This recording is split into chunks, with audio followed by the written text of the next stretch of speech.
السلام علیکم ورحمۃ اللہ وبرکاتہ۔ ممنوعات احرام یعنی احرام باندھ کر جو چیزیں منع ہو جاتی ہیں۔ سب سے پہلے ہے سر یا جسم کے بال موڑنا یا کاٹنا۔ اسی طرح علماء کرام کنگھی کرنے سے منع فرماتے ہیں، وہ اس لیے کیونکہ اس میں بال گرنے اور ٹوٹنے کا خدشہ ہوتا ہے۔ دوسری چیز جو ہے وہ ہاتھ اور پاؤں کے ناخن کاٹنا ہے۔ تیسری چیز جو ہے وہ مردوں کے لیے ہے، مردوں کے لیے سلے ہوئے کپڑے پہننا، جیسے قمیض ہو گئی، شلوار ہو گئی، اس طرح شیروانی وغیرہ، یہ منع ہے۔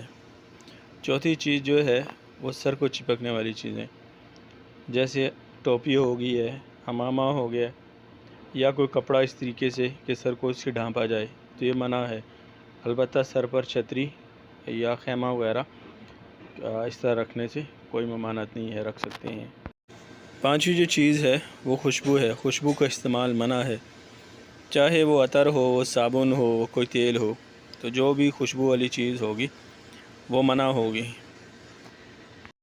چھٹی چیز جو محرم کے لیے منع ہے وہ شکار کرنا ہے، چاہے وہ کوئی پرندہ ہو یا کوئی چرند ہو، چرند و پرند دونوں طرح کی ممانعت ہے۔ ساتویں چیز جو محرم کے لیے منع ہے وہ منگنی کرنا ہے یا نکاح کرنا ہے یا نکاح میں کسی کا ولی بننا ہے۔ یہ سیدنا عبداللہ بن عمر رضی اللہ تعالیٰ عنہ سے کسی شخص نے پوچھا تھا کہ ایک شخص ہے وہ شادی کرنا چاہتا ہے، تو آپ رضی اللہ تعالیٰ عنہ نے بیان فرمایا کہ اللہ کے نبی علیہ السلام نے ایسا کرنے سے منع کیا ہے احرام کی حالت میں۔ آٹھویں چیز جو ہے وہ اپنی بیوی یا لونڈی سے صحبت کرنا ہے، یعنی جماع کرنا منع ہے۔ اور نویں چیز جو ہے وہ اپنی بیوی کے ساتھ جو ہے بوس و کنار کرنا، یہ بھی احرام کی حالت میں منع ہے۔ ان میں جو پہلی 5 چیزیں ہیں ان کے ارتکاب سے فدیہ لازم آ جاتا ہے۔ فدیہ یہ ہوتا ہے کہ آپ نے ایک جانور کی قربانی کرنی ہوتی ہے اور اس کا گوشت جو ہے وہ مکہ میں تقسیم کرنا ہوتا ہے، یا پھر جو ہے وہ اس کے حوالے سے روزے رکھنے پڑتے ہیں۔ اور اس کے علاوہ جو ہے شکار وغیرہ کی صورت میں آپ کو جانور ذبح کرنا ہوتا ہے۔ اور نکاح کی صورت میں فدیہ تو نہیں ہے، لیکن اس سے کیا ہوتا ہے کہ آپ کا حج باطل ہو جائے گا۔ اور اسی طرح مباشرت وغیرہ کی صورت میں حج تو باطل نہیں ہوگا، لیکن اس پر آپ کو دم دینا ہوگا۔ دم ویسا ہی ہے کہ آپ اس کے لیے کیا کریں گے کہ قربانی کریں گے، جانور دینا پڑے گا۔